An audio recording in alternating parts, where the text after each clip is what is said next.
ሰላም ጤና ይስጥልን ክቡራትና ክቡራን ተመልካቾቻችን አርጂና ስፖርትን በመመልከት ላይ ትገኛላችሁ። ከሮቡ ሐምሌ 2 2018 ዕለታዊ መረጃዎች ጋር እስከ ዳርጌታው ነኝ። በሀገር ውስጥና ከሀገር ውጭ በተገኙ የዝውውር ዜናዎች ላይ ትኩረት እናደርጋለን። አቡበከር ናስር ወደ ሀገር ቤት ሊመለስ ነው። የቀድሞው የኢትዮጵያ ቡና እግር ኳስ ክለብና የደቡብ አፍሪካው ማሜሎዲ ሳንዳውንስ አጥቂ አቡበከር ናስር ከግማሽ 10 ዓመታት የውጭ ሀገር ቆይታ በኋላ ወደ ኢትዮጵያ ፕሪሚየር ሊግ ሊመለስ መሆኑን በይፋ አረጋግጧል። ተጫዋቹ በአሁኑ ሰዓት የቀረቡለትን የተለያዩ የሀገር ውስጥ ክለቦች ጥያቄዎች እየመረመረ ይገኛል። የሐረር ሲቲ ታዳጊ ክለቦች ፍሬ ሆነው አቡበከር ናስር መሐመድ ፍጥነቱ፣ ኳስን ተቆጣጥሮ ጨዋታን የማደራጀት ጥበቡ እንዲሁም ሁለገብ አጥቂነቱ በአጭር ጊዜ ተስፋ ከሚጣልባቸው የኢትዮጵያ እግር ኳስ ኮከቦች አንዱ እንዳደረገው አይዘነጋም። ከፈረንጆቹ 2010 እስከ 2014 የኢትዮጵያ ቡና የፊት መስመር አጥቂ ሆኖ የተጫወተባቸው ዓመታት ትልቅ ዝናን ያተረፈባቸው ወርቃማ ጊዜያት እንደሆኑ ይነገራል። በደቡብ አፍሪካው ግዙፍ ክለብ ማሜሎዲ ሳንዳውንስ ውስጥ የነበረው ቆይታ ተስፋ ሰጪም ነበረ። በተደጋጋሚ በቀጠሙት ከባድ የአካል ጉዳቶች በተለይም የቁርጭምጭሚት ጉዳት ምክንያት በቂ የመጫወት እድል ሳያገኝ ቢቀርም በርካታ የሊግ ዋንጫዎችን ከክለቡ ጋር ማሳካት ችለዋል። አቡበከር ናስር ለየትኛው የሀገር ውስጥ ክለብ ይፈርማል ብላችሁ ትገምታላችሁ? ሀሳባችሁን በኮሜንት ሴክሽን ላይ እንድታሳውቁን እየጋበዝ ወደ ቀጣይ መረጃዎች አልፋለሁ። የኢትዮ ኤሌክትሪኩ አማካይ ያሬድ የማነ ካለፈው አስደናቂ የውድድር ዓመት በኋላ ወደ አዲስ አበባው ግዙፍ ክለብ ቅዱስ ጊዮርጊስ ለመዛወር ሙሉ ስምምነት ላይ ደረሰ።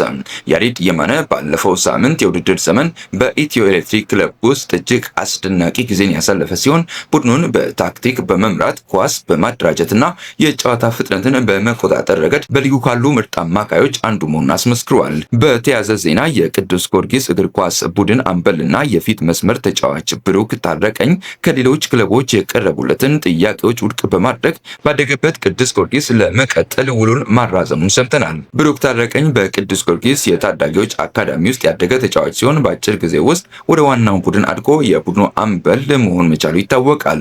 በሜዳ ላይ ባለው የመሪነት ብቃት፣ ታታሪነትና የጎል ዕድሎችን በመፍጠር ረገድ ለፈረሰኞቹ የፊት መስመር የአይን ብሌን ነው ማለት ይቻላል። ከውጪ ወዳገኘናቸው ስፖርታዊ የዝውውር ዜናዎች ስናመራ እንግሊዛዊ የማንቸስተር ሲቲ ተከላካይ ጆን ስቶንስ ወደ ጣሊያኑ ኢንተር ሚላን በነጻ ዝውውር ለመዛወር የ2 ዓመት ውል መፈረሙን ሰምተናል። እንደ ስካይ ኢጣሊ ዘገባ ከሆነም ተጫዋቹ ነገ ሐሙስ ዕለት በጣሊያን የሕክምና ምርመራውን ለማድረግ ቀጠሮ ይዟል። አርሰናልና ቼልሲ ተጫዋቹን ለማስፈረም ፍላጎት አሳይቶ የነበረ ቢሆንም ኢንተር ሚላን ዝውውሩን ቀድሞ አሳክቷል። በሌላ መረጃ ፈረንሳዊ የፓሪስ ሴን ጀርመን የክንፍ አጥቂ ብራድሊ ባርኮላ ወደ ሊቨርፑል ለመዛወር በግል ጥቅማ ጥቅሞች ዙሪያ ስምምነት ላይ ደርሷል። ይሁን እንጂ ፒኤስጂ ለተጫዋቹ ከ100 ሚሊዮን እስከ 145 ሚሊዮን ዩሮ የሚገመት ከፍተኛ የዝውውር ገንዘብ እየጠየቀ ያለ በመሆኑ ክለቦቹ አሁንም በክፍያ መጠን ላይ ድርድር እያደረጉ ነው። ቪኒየስ ጁኒየር በሪያል ማድሪድ ቤት ለመቆየት ወሰነ። አርሰናል የደሞዝ ሪከርዱን በመስበር ተጫዋቹን ለማስፈረም ከፍተኛ ጥረት ቢያደርግም ብራዚላዊ ኮከብ ቪኒየስ ጁኒየር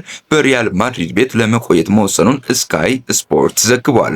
የሪያል ማድሪድ ፕሬዝዳንት ፍሎሬንቲኖ ፔሬዝ አዲስ የረዥም ጊዜ ውል ለማቅረብ በዚህ ሳምንት መጨረሻ ከተጫዋቹ ወኪሎች ጋር እንደሚገናኙ ይጠበቃል። ክቡራትና ክቡራን ተመልካቾቻችን ከአርጂና ስፖርት ለሐምሌ 22 2018 ዓ.ም የነበሩን ዝውውርን መሰረት ያደረጉ ስፖርታዊ መረጃዎች ይመስሉ ነበር። ከስፖርታዊ መረጃዎች ጋር እስከ ዳርጌታውን አብሬያችሁ ቆይቻለሁ። አርጂና ስፖርትን ሰብስክራይብ በማድረግ ቤተሰብ ይሁኑ። ይህ ቪዲዮ ደግሞ ለበርካታ ተመልካቾች እንዲዳረስ ቪዲዮውን ላይክ ማድረጋችሁን አትርሱ። በቀጣይ በሌላ መረጃዎች እስክንገናኝ ድረስ መልካም ቆይታ።